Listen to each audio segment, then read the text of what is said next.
It's 6 o'clock. I'd like to please call the meeting to order. Please call the roll. McCaig. Here.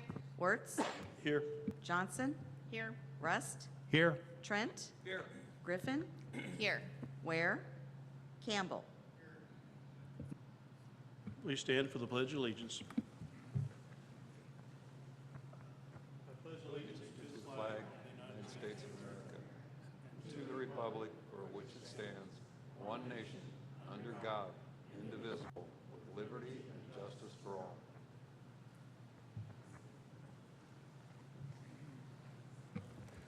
Now it's time for the public comment. Do we have anybody wishing to address the board? The format and the board is everyone given 3 minutes.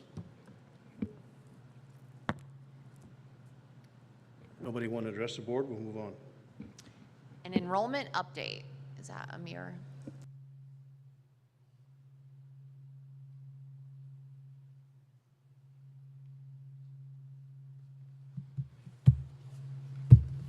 Good evening. We about a week and a half away from our fall start, and the numbers are looking good across the board. Total student count is about 8% up as of today, which is 2,558 compared to 2,377 last year. Enrolled credits also up about 7.28%, which is also from 27,871 compared to 25,979 last year. Nelson campus enrolled students count also up about 15.5%, which is very good. And Nelson campus credit hours also up about 26%. Full-time students counts is about 7.5% up, and the credits also full-time is about 7% up. Part-time students 7% up, and enrolled credits about 7.7% up. So, and we haven't started registering dual credit yet. We're going to be start doing it right as soon as the semester starts. So I don't have the numbers for dual credits for fall yet. But non-high school partnership enrolled students count is also 7.6%. So across the board, it's about 7.5% up in students counts and the credits. Any questions? The budget health update. Dr. Traska. Sure. So very quickly, currently we are projecting to end the fiscal year 24 revenues exceeding expenditures by about 1.8 million. So really proud of the team on that. Although we had decreases in state revenue in fiscal year 24 as compared to 23, we have seen an increase in fiscal year 24 of $660,000 in tuition and fee revenue and $579,000 of interest and investments as compared to the previous fiscal year 23.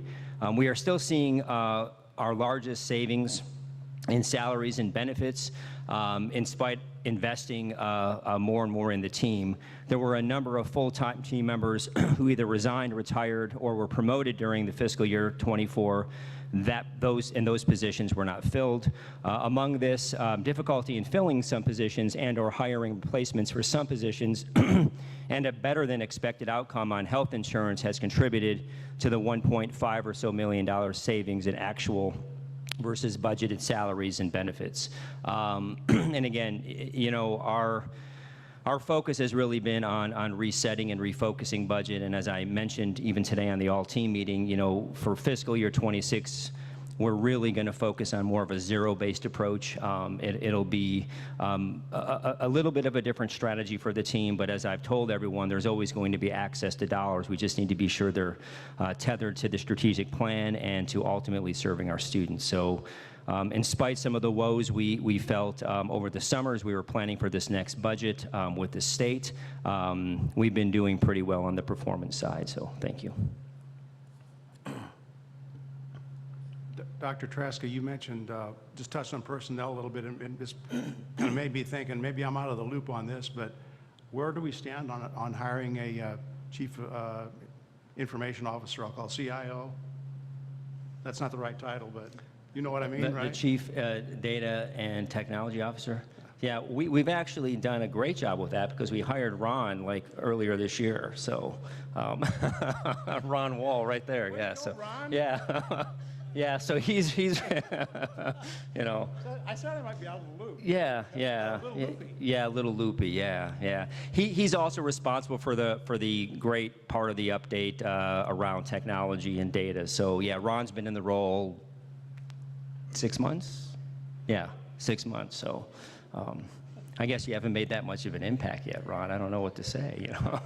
No, but he's in that role, but he is, and you know, he's trying to get back to full on his team as well. Has a resignation, just filled a position. So, I mean, it's a challenge in finding folks for positions, but yeah. So. Especially in IT. Yeah, absolutely. So, thanks. Dr. Traska, the positions that we absorbed through attrition, was that linked to the restructuring? That was all part of the restructure? Yeah. Okay, I was Yeah. just verifying or clarifying. Yeah, I mean, it's I mean, it's not an uncommon practice in any industry, but I'd say probably about 3.5 years ago, I mean, we took a pretty collaborative approach just to sort of step back and say, okay, where might we need to sort of make some adjustments and changes. Tried to do that in a very inclusive way. It was sort of the approach we took with leadership. Once that started to move, and I think we made the changes we thought were most critical to, and I remember the question that we put out there is, how will these changes ultimately impact the student experience? And I used the word remarkable to create a remarkable student experience. You know, and even through that change, there's been evolution on the student affairs side, on the enrollment side. I mean, we went from having a couple of directors to a dean to, you know, it's just based on what's happening in the environment and where the gaps are. So. And now, when positions become open, we take a hard look at them. And it doesn't mean we don't need a person, but we might need a different role to support a different part of the institution that may be seeing certain levels of growth or may have additional opportunities, or just where we haven't invested in. So, you're welcome.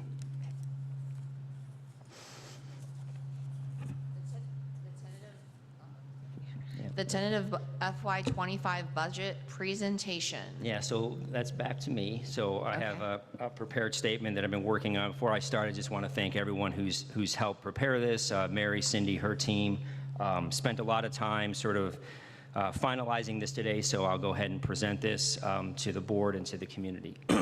This year's fiscal year 25 tentative budget reflects the continued college focus on our student-centered strategic plan. The college has a history of accomplishment in teaching and learning, service, and economic development to support our district, our region, and our state. As I've reported regularly through our budget health reviews, we expect to end fiscal year 24 with revenues exceeding expenditures.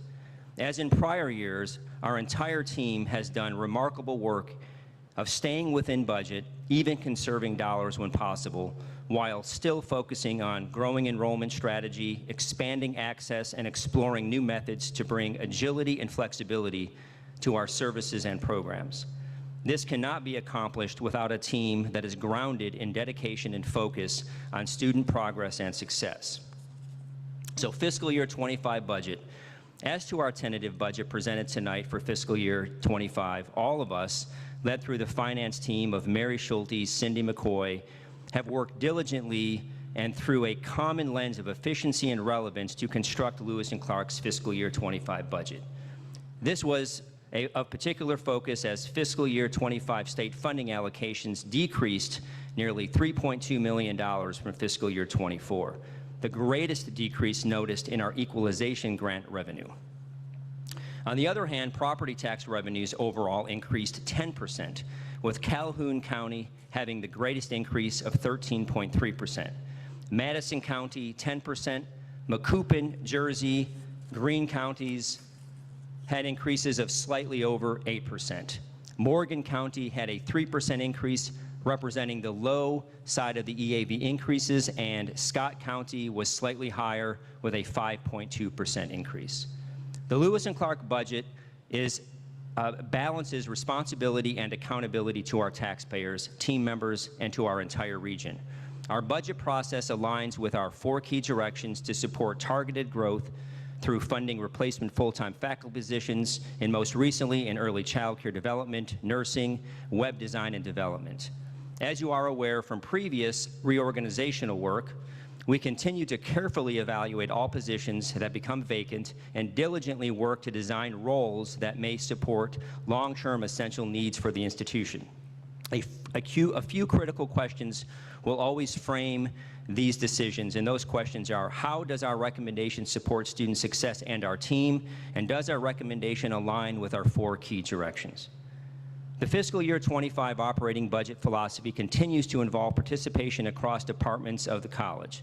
The fiscal year 25 tentative operating budget is in excess of $35.2 million. This does represent an increase of approximately $1.3 million over the fiscal year 25 operating budget. As shared, the fiscal year 25 budget places special emphasis and commitment on athletics, information technology, and data transparency, continuing to improve enrollment and team compensation and benefits while maintaining reliability in other support functions of the college. Again, our budget is grounded in responsibility, balance, and intent. We will not invest in anything not linked to supporting students, not linked to supporting our ability to grow, not linked to supporting our ability to improve relevance as a college, or not linked to supporting our team members at Lewis and Clark. It is important to emphasize work being done by teams to also secure competitive grants and contracts. This is a really nice complement to our general operating budget. I would like to share that in addition to what is considered the operating budget, $35.2 million, there's approximately $12 million budgeted in the restricted fund in competitive program grants and contracts to fund services, innovation, research, and instruction. The state budget also includes reappropriation of prior capital bills in the fiscal year 25 budget plan. In addition to the $37.1 million remaining to complete renovation of the main complex, money has been reappropriated for a daycare facility, engineering annex, and work on the Trimpe greenhouse. The 4 project reappropriations combined for a total of almost $41.4 million. To be exact, $347,000. All projects are appropriated from the Capital Development Bond Fund.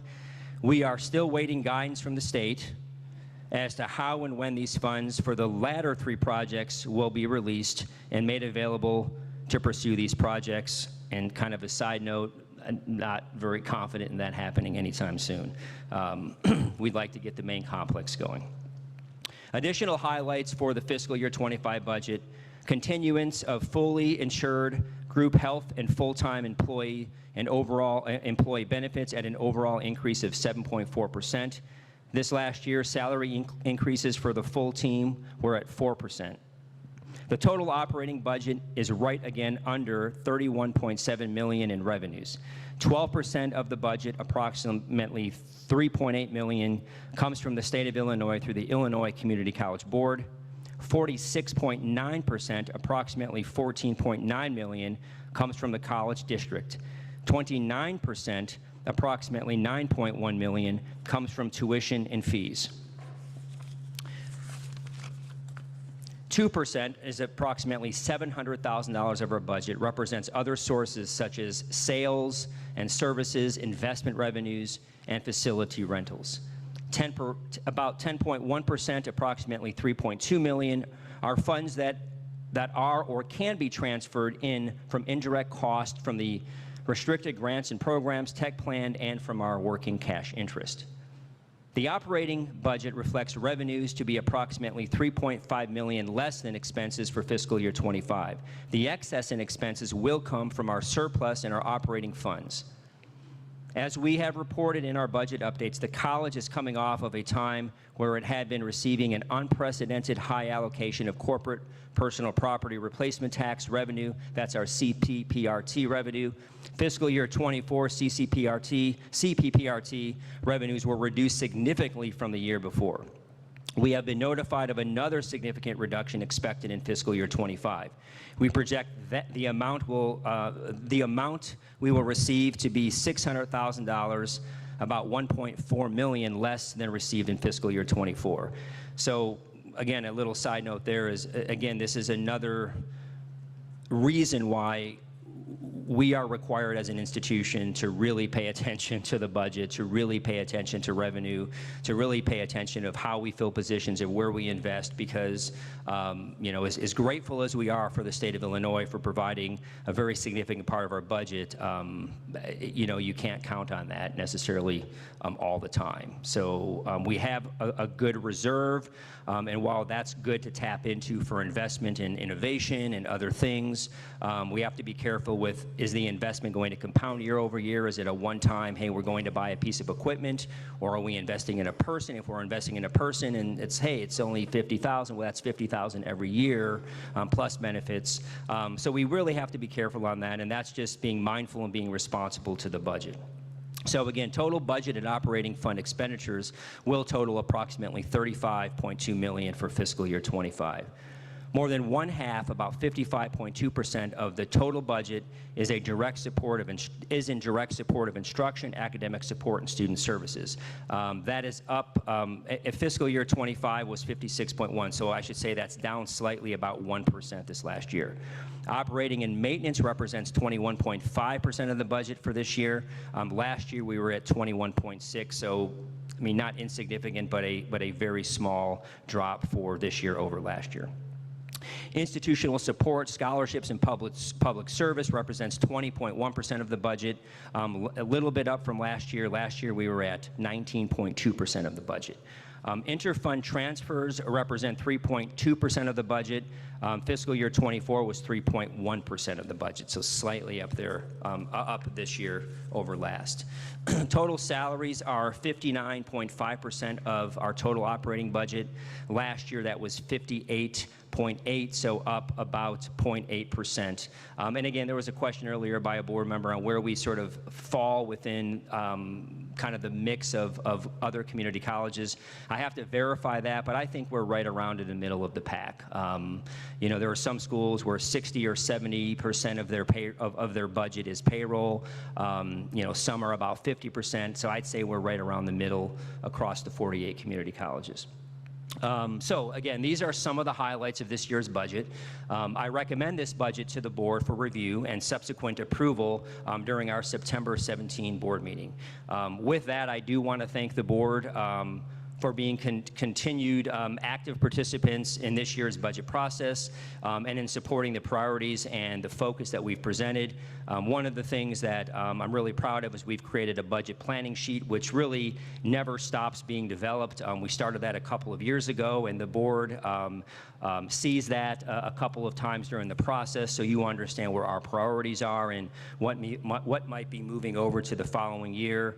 But again, we try to link all of those investments to have a relevance to our strategic plan, to our focus of growth, and most importantly, to our focus on our students. So again, I want to thank you again and just appreciate your support and for the opportunity to present the budget for fiscal year '25. Thank you. Did you say we're going to be reviewing it again in September? You'll vote on it in September. We'll vote on it in September. You'll vote on it in September. Okay. So this is the time to review it. This is the time to review it. So over the next month or so, if you have questions, it'll be posted for 30 days publicly. And then if you as board members have questions, you can certainly direct those to myself or Mary, and we'd be happy to sort of answer those questions. But so now is the right time to really ask questions, not Sure. in September. I mean, Right. September, we want to have it done and ready to put out for the public and that. Yeah. Okay. Yeah. I do have some Okay. questions. Sure, we can attempt to answer. Okay. those. My first question is on the revenue side. Does this revenue on local taxes, does that include, or what does it assume about the optional tax increase that we'll be talking about in a couple of months? So it doesn't include that. It doesn't? Well, I mean, that tax, so when we took that, we take that a couple years ago, Mary, the equity tax, the optional tax so that goes over a 2-year period. So we didn't take it last year, so we'll be paid for it this year, then next year there will be nothing. Correct me if I'm wrong on that. Well, we'll take half of it. Right, half, it's split over 2 years. In this coming year. And then that will be it, because we would have got half last year and then half this year, correct? you can correct that. Just have to get the dates We right. didn't pass it last year. Right. So for the second half of this year and the first half Of of next fiscal year '25, We'll have it. we will not have it. We will not have Should we choose to pass it this fall, if there's room even to consider that, half of that would go into fiscal year '25 and the half other half in '26. Right. Okay, so my question again is the same question. Yep. What is the assumption in the budget? The assumption in the budget does not include any space for that additional tax because we're coming off of a year where we didn't have space for the additional tax. So the budget, so it's not built So in, it's is not what I'm built saying. in, It's yeah, not built it's in. not built in. So it's about, in the neighborhood of 800,000 or so, something like that. 800,000 is half, as I recall. Right. It was 1.6 for a total. So The if last time we if- looked at it. If we pass the optional tax, then that $800,000 or so approximately would be in the fiscal year '25 revenue, right? Yes, it would. Okay, so my question is that $800,000? No, it is not. No. Not, okay. No. The answer is no. Okay. Yeah, on the corporate personal property tax, it can't be just us that's being hit by that. No. And I would have, they're. It's everybody. There, Yeah, we it- shared that spreadsheet, right? I think can't believe there's that- not an uproar about that, or at least there's not much that the state can do about that, but it ought to be explained better. Exactly. There's an uproar, but there's nothing we can do about it. And we were one of the hardest hits by that this year. The equalization, we took a hard Yeah, hit for, yeah. but the CPPRT, that's happening to everyone. When it was high, we were looking for explanations and some stability. We are still waiting on the state estimates for this upcoming year. We haven't received anything more final than when we met at the board retreat. I know we're anticipating, I think we're gonna budget for 20% less this year because we heard it's gonna be bad.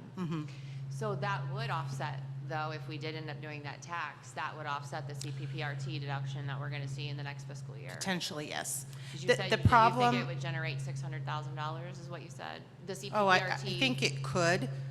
That will depend on what we are allowed to levy in the additional tax. That is determined in September, and that comes out of ICCB. The challenges with that is when we allow that to fall off, it's hard to put back in within the 105% levy. So at that point in time, just like if we wanted to bring it forward last year, we would have had to go in a black box. So there will be decisions to make at some point. You probably might as well stay up there, Mary. I don't have anything left. You didn't think I'd let you off the hook without a lot of questions, did you? Well, there's supposed to be questions for Ken, right? Nah, I can answer them. If I can, you'll answer them. Now, what is the, and maybe I missed it, but I mean, we had a drastic decrease in our ICCB revenue. What is that? You mentioned equalization. That was part of it, right? Yep. Is that the major part of it? I mean, what's 3.2 million? I mean, that's Part of almost- that is that's linked to almost cut in local half. EAVs, right? So we saw increases in EAVs, so that typically will affect that. Mary, you can add. It's based on the average state tax rate. And I don't have that page with me, but we talked about it at the board retreat about all of the items that play into that calculation, and that includes how much CPPRT you have received. So all of those things are bringing our equalization down. We are the school that took the hardest hit. We're getting hit harder than other community colleges, is that what you think? Well, I know we are, Yeah, we because are. I sat and compared how much money was lost by each Yeah, school. I remember. So, yeah. And then I guess our enrollment dropped 2 years ago. I think you explained it to me one time, it's like a 2-year lag.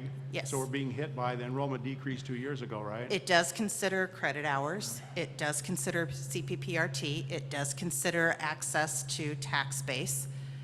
There's a number of things that go into that calculation. And I'm happy to say that the number that we thought we were receiving at the retreat actually did go up a teeny tiny bit when there was a correction to the formula, so. About 100,000.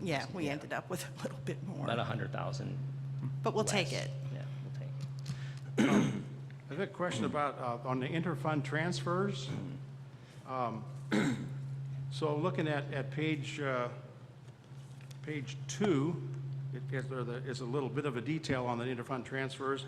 The one that says $950,000 from the, from restricted fund other, what is that from what is that from? My guess off the top of my head, from the restricted fund to the operating fund would be indirect cost. All like on grants. Or what we make off of grants? you mean? Yes. Yeah? Yes. Okay. Yeah, that's right. Okay, so that's real money that, it's not coming out of our investments, it's an anticipation of what we're going to get off of those, Correct. from those sources, okay? Correct. Any transfer in from working cash would show from Fund 7, from the working cash fund to the operating fund. And I guess, tech plan, we still have, we're probably getting close to running out of that tech getting plan money, low. right? Depends on how nice we are to it. Ron and I think we could get a little bit more time out of it. That transfer that you're seeing there is a transfer that we actually took out last year because we've been doing so well. But because we ran into the shortfall with the state funds and in an effort to show our different resources that we could bring in, we put that transfer back in. Now, if we don't need it, my preference is that we don't do it, if we don't have the expenditures to cover. Yeah, Those are all just resources and transfers in that we could do. I know, like last year, we only budgeted 900,000 of transfers, but I think it was actually 3 million or so, something like that, transfers, or it was a lot more than 900,000, wasn't it, last year? Or I shouldn't say last year, but fiscal year '24? I don't know. No? For indirect costs, No, not, I mean, just total transfers. The budget for transfers last year was 900,000. It's on You're saying page we 37 of the budget. transfers in or transfers out? It just titled transfer, interfund transfers. It's considered to be a revenue, so it must be transfers Transfers in. So, and That- so my question is it really that much higher than what it actually was in fiscal year '24? Or is it actually, it's 2.3 million higher than the budget last year, for last year? Transfers out.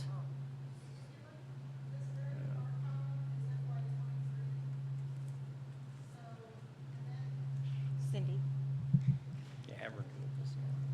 They just finished this. See, I thought we were talking budget. I didn't know we were talking. I think what you're looking at, the 3.47 is from FY '23, and that did include working cash interest transfers in, but we haven't made any this year. This year, it's 1.065 roughly million, and that is indirect cost. So fiscal, no, okay. All right, let me move on to my next question. I think that might help clarify it a little bit. So we got 1.85 million from working cash. That's way more than the interest on our working cash fund. I don't quite understand that one. That's more than 1 year. That's what? That's more than 1 year. More than 1 year, okay, well, yeah, that would make sense. If you're keeping the interest in the working cash funds, We so are. it accumulates and that, Right. okay. And when we prepared the budget, I looked at what I thought we would have available to transfer. Okay. All right. So in total, our budgeted interfund transfers are 3.2 million, as compared to a $900,000 budget last year. But what was the actual interfund transfers?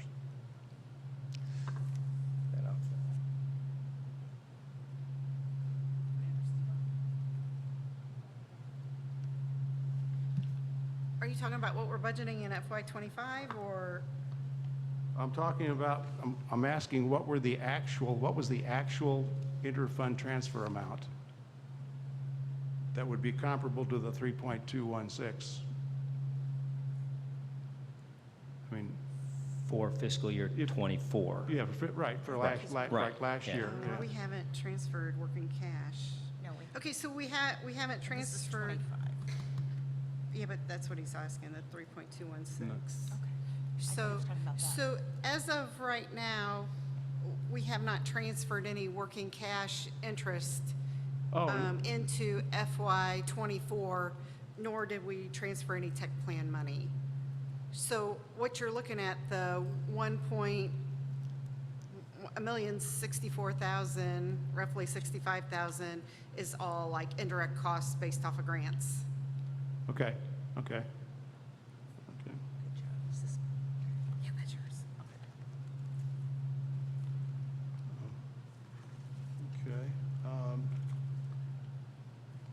On page 23, there's it starts describing the liability protection and settlement fund. And the first question on that is under custodial. It shows contractual services of $145,500. I'm assuming that's janitorial services? And then why is, I mean, that's obviously not anywhere near the amount that we spend on janitorial services. So why is that relatively small amount shown up in the liability protection and settlement fund? There's a portion of the custodial expenses that are charged to the liability fund Is to what? reduce risk. I can't hear you, Mary. There's a portion of the custodial contract that is charged to the liability fund as it reduces risk. Why is that? What does it have to do with liability protection and settlement? Risk management is part of liability, Okay. the liability fund. Okay, so it's just some formula that you use and you take a percentage of whatever the Yes. total is and put it in the, okay. Yes. All right. I don't know if colleges are the same, but any employee that you use in a capacity to reduce risk for your organization, you can put into the risk care management. You can put a portion of their salary into your risk care management plan. Oh, is that like a state allowance, you might say? It's Is it- based on your because- individual Yeah. organization, based on Yeah. what Do whatever you what percentage of their salary you determine is, and as long as it's in your risk care management, it's allowed. Right. Okay. All righty. The next question I have is on, a little further down, it talks about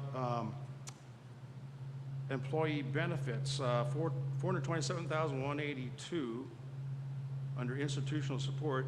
Now, the salary is only, looks like probably one person, 67,000. So why would the employee benefits number be so high? Workers' comp insurance, Workers' comp? Okay. unemployment insurance. Some of those categories are 100% to the liability fund. So all of the workers' comp premium is there. That's probably that's the bulk of it, if not all I of would it. think that's Yeah, the okay. largest without digging, yes. Yeah, kind of figured that. And then two lines down, it's just called fixed charges, $1,010,010. What is that? Under institutional support, what do we put there?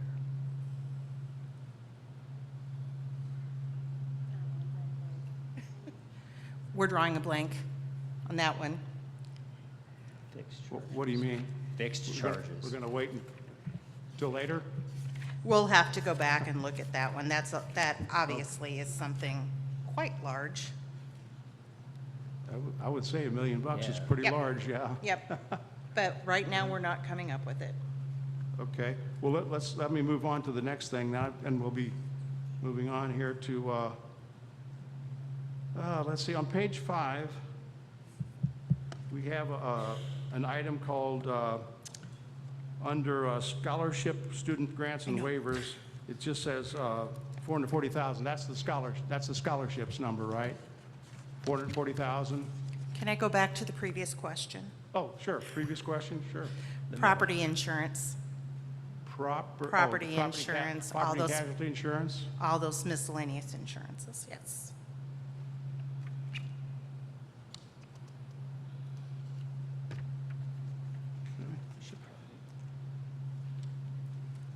All righty, so that $440,000, does that come out of our or overall revenues, or is that doesn't include anything that comes from the foundation, right? So, It would not include anything that comes from the foundation, but if you could tell me which page you're on again? oh, I'm sorry, it was on page 5. He's talking about the scholarship support. And I Okay, think those I are our found that- institutional scholarships. Yeah, Those would and be. then there's a detail on page 43 that pretty well, obviously, it says scholarships. And I was just wondering, any idea, well, you probably have some idea, how many scholarships comes from or how much scholarship money comes from the foundation?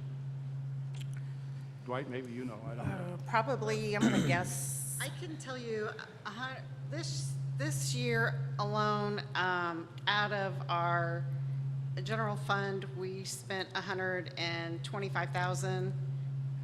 But then there's all these other scholarships. So I'd have to let you know, how much, I can't tell Like you. how much the foundation disperses So in in the For the ballpark- foundation. scholarships. So 125,000 is in the ballpark, you think, or? Oh, No, overall, it's that's probably institution, but closer to it's more. 250 because we have all these endowments that's just out of the general get operating that fund too. in the foundation. So then we have all these other endowments that we give scholarships off of. Like the kind of more specific things? They're more specific. Yeah, okay. All right. Okay. So then, my next question is on page 19 of the budget. I just want to make sure that I understand what this is really telling me here. So we have a total expenditure budget for athletics of $1,876,662, right? correct. And there are two pieces or two sources of revenue that are covering those costs, right? And that would be the athletic fees of $823,599. And then, and just keep, correct me if I'm wrong, and then we have a subsidy that comes from the education fund of $1,053,063. Yeah, that's correct. Okay. So basically then, we'd have to say that the athletic department is getting a subsidy 2.5 times greater than the scholarships that we're awarding students. Seems to be a little out of balance to me. And I know I've expressed a concern about that in the past, and I just want to make sure that everyone here understands what those numbers really represent. Okay, back on, still on page 19, there's an item there in this athletic budget for, that's $825,000, just calls it other. What is that? Scholarships, yeah, it's their scholarships budget, That's the athletic scholarships? yes. I think we give a total of 147. And to the point you made before, the goal is to increase the rosters on each team. And this year already we've added 40 additional student athletes. And in most cases, those additional 40 are non-scholarship recipients paying tuition and fees into the institution. So the goal long-term, and again, this was a long-term goal, is to create a better balance there, as well as through the fundraising, which at this point in time, over about 14 months, there's about $140,000 in fundraising that's occurred in athletics. The long-term goal again there is to offset the revenue that's coming in through student athletic fees with the revenue coming in through scholarships that athletics is raising. So in other words, we're going to kind of flip it over time, and there's a 5-year plan there. And I I mean, with what we're seeing now, I think by far athletics will exceed the fundraising goal to be able to offset scholarships that the institution's paying out through those fees. Therefore, we can redirect those revenues coming in toward other things in the college, if that makes sense. So, Yeah, I was thinking, and maybe things have changed. I was thinking that the fundraising money was going into a special account at the foundation. Yeah, it is. Okay, it is, Yeah, okay. yeah. Yeah. But Now, we want to those- wait until those endowments grow, so then, the yield on that, it's not like we're going to raise $800,000 and then spend it because then we're done. This is, over time to compound it to where, maybe over time, that 825 that's coming from athletic fees is 400, and the other 400 on an annual basis is coming from the foundations through fundraising. Therefore, the 400 that we're not paying from the institution can be directed toward other priorities at that point in time. Does that make sense? Kevin, if I could, Not exactly, Yeah. but it's good if I enough. could address the board? Well, I mean, No, that's fine. I don't have any question about what you're saying there. That's good, but it's the 40 students that are not 40 getting or so, scholarships. yeah, They're not yeah. getting not yeah. getting an athletic Those are scholarship. walk-ons or folks that Yeah. are just on the team. Okay. Maybe we can assume that would be 40 people that wouldn't be going to school here, Yeah, maybe, yeah. And that's not really reflected here as kind of a semi-revenue boost, so to speak. Well, it's reflected in our overall Oh, the overall, tuition and but- fee revenue, and Right. and I will say that is part of the presentation that we're putting together with athletics to be able to differentiate what additional, and I hate to reduce a student to revenue, but I should say that what additional students are coming to Lewis and Clark via athletics that are saying, hey, I'm going to come to Lewis and Clark and play basketball, but I'm not getting a scholarship.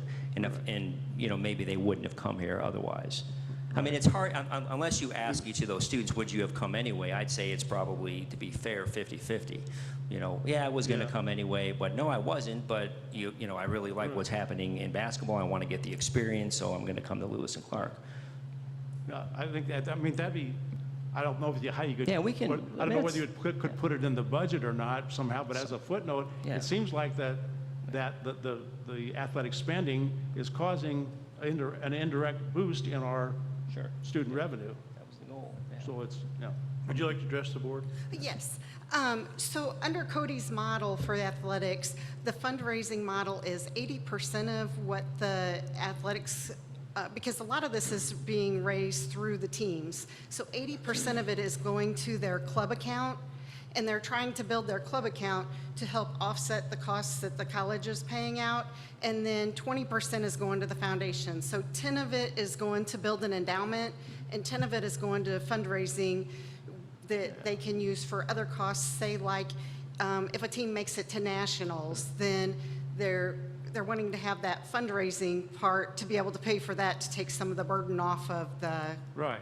of the college. Yeah. Those athletes want to see at least part of their money available for their use while they're in school, right? Right, so They don't want it all to 80%, go to the yeah. foundation. I don't blame them. I'd feel the same way, sure. Right, Yeah. 80% of it is staying in the college, and then 20% is going to the Okay. foundation. Good. Yeah. Thank you, Dwight. One last question. On page 27,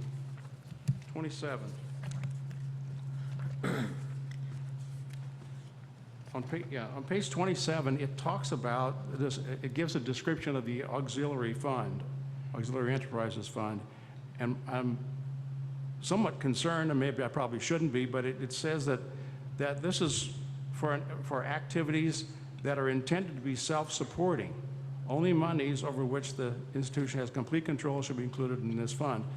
I'm mainly concerned about the fact that it's supposed to be intended for self-supporting auxiliary activities, like, in other words, they're paid mainly by student fees or some other direct sources that help that. And we're not, it looks like, a lot of our money is coming from the education fund. It's not self-supporting.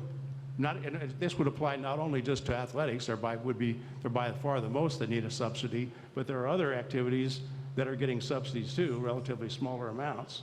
Yeah. And they're all supposed to be according to this description, they're supposed to be self-supporting. That's probably something that I'm not seeing that's, comes from the state or whatever, or past practices, but is that of any concern to you, Mary? Or what? It's not of any concern to me simply because I can point to the transfer in.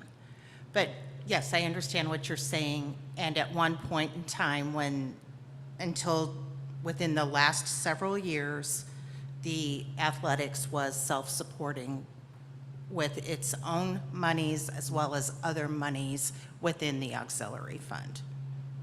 So like we receive commissions. We had received commissions on vending, so we can push that over to help with athletics. You're reading that correctly.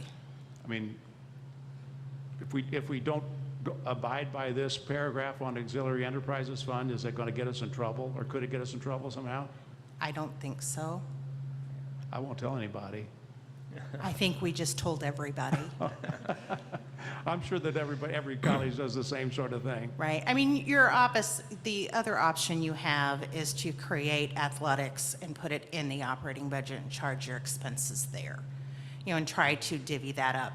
What this allows us to do is look at all of athletics in one spot. And we aren't carrying forward a negative fund balance in athletics that we don't cover or have a plan with which to cover. So you can argue, the different definition of self-supporting, but yes, Yeah. you're reading that correctly. Thank you, Mary. Thanks for your patience. Are you sure? Anything else? Sit down fast, okay. Thanks, Hurry up, Kevin. sit down.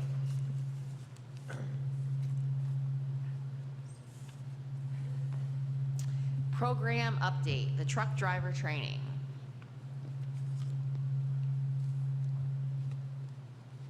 This is the time that we get to brag. So I want to introduce Kent Ripida and Joe Turner, and they're going to introduce their students, but Kent and Joe have run this program flawlessly. I think we have 100% pass rate, right? 100% first time pass rate for the program. These guys, since 2016, these guys are perfect. So,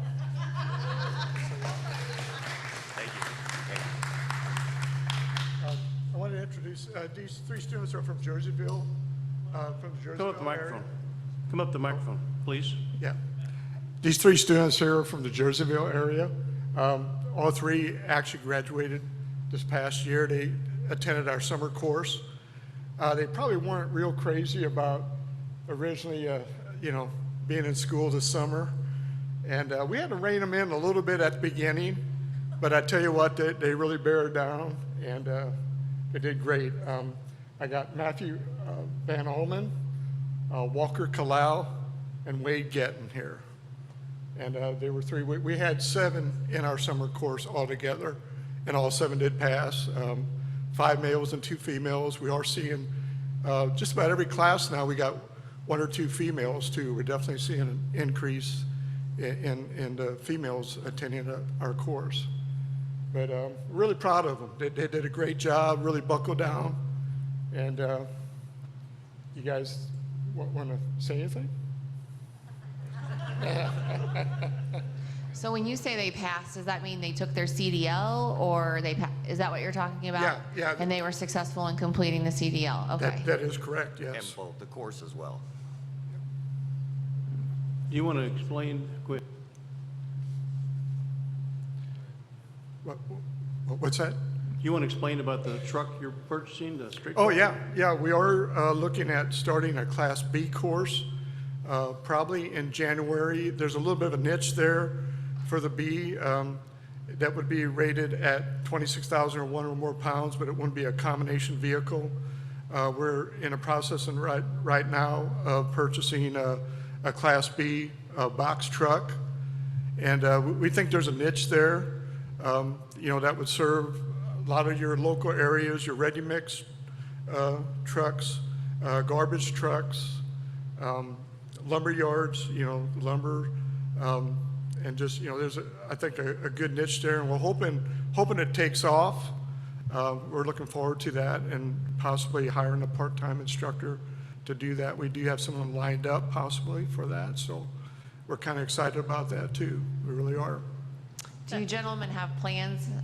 Do you know what you're going to do with your new CDL license? Do you have anything specific? Pretty much just gonna haul grain for a farmer down the road and stuff, but that's my plan for now. I'm going to electrical school after, but I pretty much just got it for like hauling grain in the farm and whatnot, pretty much here and there, but You that's know, about it for you me. can also drive a school bus with that. I don't know if I want to do that, but yeah. So I have a question. Are most of the kids coming without a job, or are they coming with a job in mind and they need training? Or in other words, are the employers? Are you working with any employers to get We their do work with employees some trained? employers. A lot of them are looking for a career move. Some are displaced workers. We have quite a few that have been funded through WIOA, the Workforce Innovation Opportunity Act here in Madison County. And but we also, R&L carriers, they put a lot of students through our program, and we do have other employers too that do put students through our program. What about Farm Bureau? Like, how is an average farmer? Almost all farmers have semi trucks now. Do they do anything? How does that all? Is there an opportunity there, or to work with Farm Bureau to offer some kind of program to farmers? Or We did have a student last year that was subsidized through the Farm Bureau. I think it wasn't paid for the full tuition, but I think it paid $1,000. But that would be something, absolutely that. I guess otherwise, do they just study on their own and pass? I mean, I guess. No, well, Like, can you do that? I mean, you've got to, there's 30 topics that got to be covered, and they got to be tested on. They got to get 80% or better. That goes on a national registry. And then also they're tested on their skills, and then their actual skills are backup skills, and then their actual driving too. Is it true that you can't, you used to be able to take, like I took my son out, trained him how to drive a semi, and took it down, and he took the test.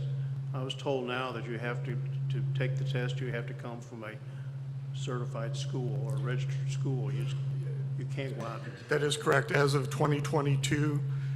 Now, companies can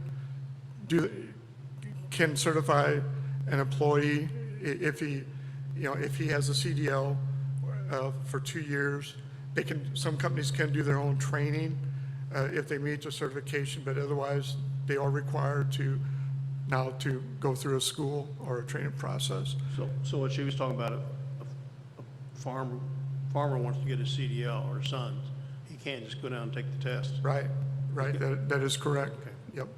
And on a note added to that, if a company does train their own employees, they can't charge their employees for that training. So that's really the only way they can do it. They'd have to be certified to be able to train him, wouldn't they? Correct. They have to have someone with at least 2 years of experience on that equipment in order to train them. Oh, if the driver that's working with them has 2-year experience. Correct. Okay, I did not know that. Thank you. I would like to add, Matthew is going to start with Kenstra Ready Mix. He's got a job with Kenstra Ready. And then Walker Farms, his family farm, so he's working for his dad. I'd like to add something. Sure. I'd just like to add that the course was great, and Joe and Kent were both very influential with their teaching. And the day after I got my CDL, I was hauling grain from Fielden to East St. Louis without any worries, and it was an amazing course. Highly recommended for anyone that would ever want to get into an industry like that. So, Thank you very much.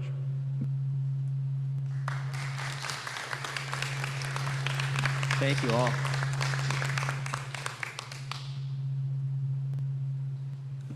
Thank you, guys. The omnibus agenda. The omnibus agenda is presented for a vote. If there's any item that you'd like to be held out, vote it separately. Yes, I have about a 20-minute question on item K.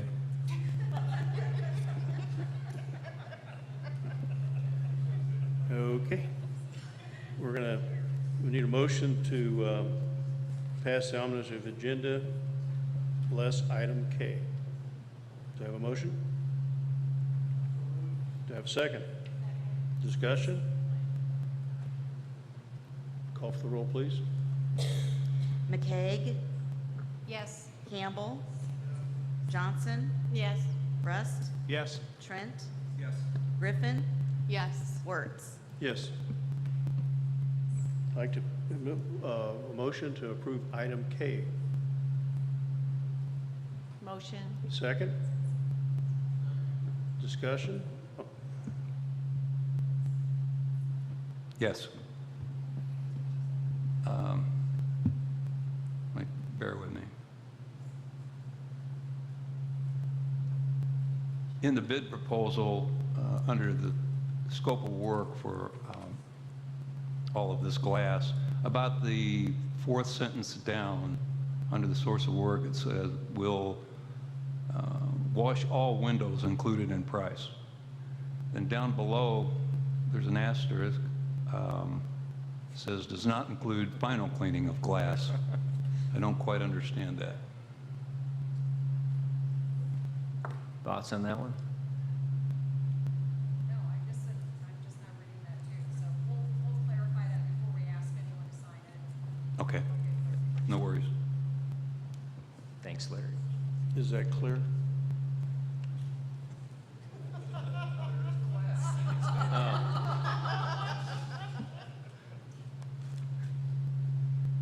Call for the vote. McCaig, Yes. Johnson, Yes. Campbell, Wertz, Yes. Rust, Yes. Trent, Griffin. Yes. Yes.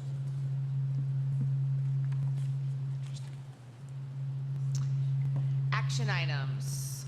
Revised board policy 706, anti-harassment and anti-discrimination policy. Do we have a motion to approve? Second? Second. Any discussion? Please call for the roll. McCaig, Yes. Trent, Yes. Rust, Yes.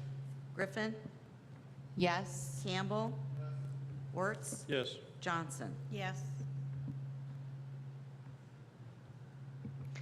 Revised board policy 707, prohibiting sex discrimination. Do I have a motion to approve? I'll make the Do motion. I have a second? Second.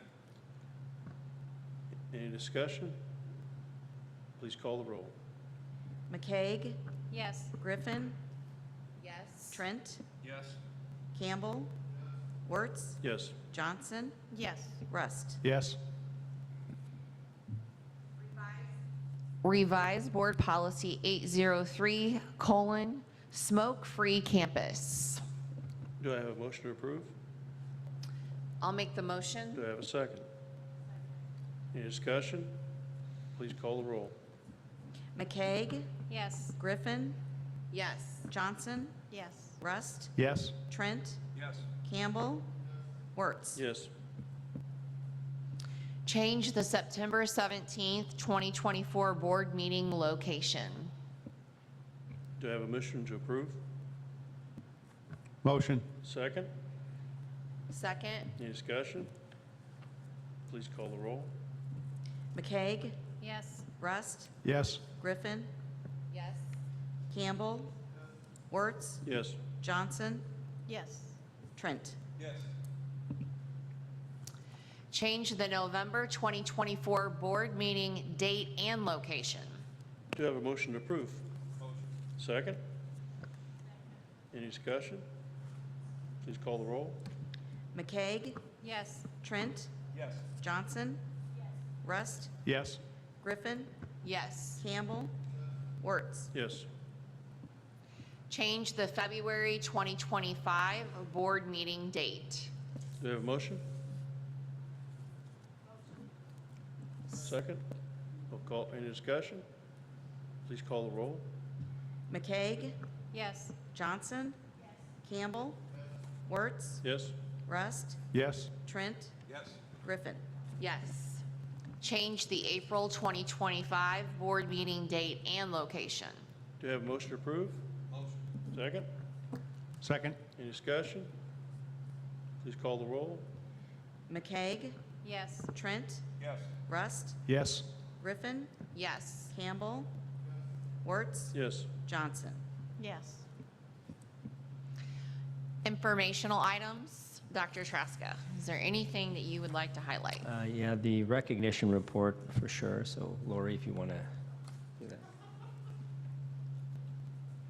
Sorry, I heard recognition report and was thinking of our ICCB recognition report coming up. Okay, as always, we have some amazing team members I just want to highlight. I know most of you have met Daniel Nase. He's presented to the board, introduced the student ambassadors. If you're out and about in the community at any point on any Saturday or Sunday, he is working. One of his coworkers just wanted to point out, specifically at the F1 powerboat races, he worked 14 hours, and it was really hot that weekend if anyone went down there. But you'll probably run into him at the Goshen Market if you go to the N.L. Nelson campus this weekend. He'll be there recruiting. He is in charge of our student ambassadors. I know he, during the Memorial Day parade, was wearing the blazer, well, I shouldn't say that. That's probably top secret. But he worked in a very thick outfit that day. How about that? But he is out there working hard. He is our recruiter, and I think his passion really shows if you see him out in the community. So we want to give him kudos. Also, Catherine Stoner, she is our new Assessment and Testing Center coordinator. We were so sad to see her leave our HR department. She is a rock star, but even in her new role, she has been coming over and helping cross-train, and we are so appreciative of the work she continues and the help she gives HR. And then Julie Jabrice is an enrollment assistant, and if you walk into the enrollment center, I'm sure she will greet you with a smile, but she's being recognized by her coworkers for going above and beyond, taking on extra work when needed. So we just want to give our trailblazers their kudos. Thank you. Thanks, Lori. Thanks, Lori. Leadership team reports. Dr. Traska? Mine's really short and sweet. Just thank you all for a great meeting. And next week is exciting. We are all back on campus and kick off on Tuesday. I'll present to the team, and we have our special guest, retired Brigadier General John Michel. So excited to hear his insights and inspiration for the team. But looking forward to another great year. Just thank you to the team and everyone who's been supportive. Thank you. Adjourn? Thank you. Meeting is adjourned. Thank you.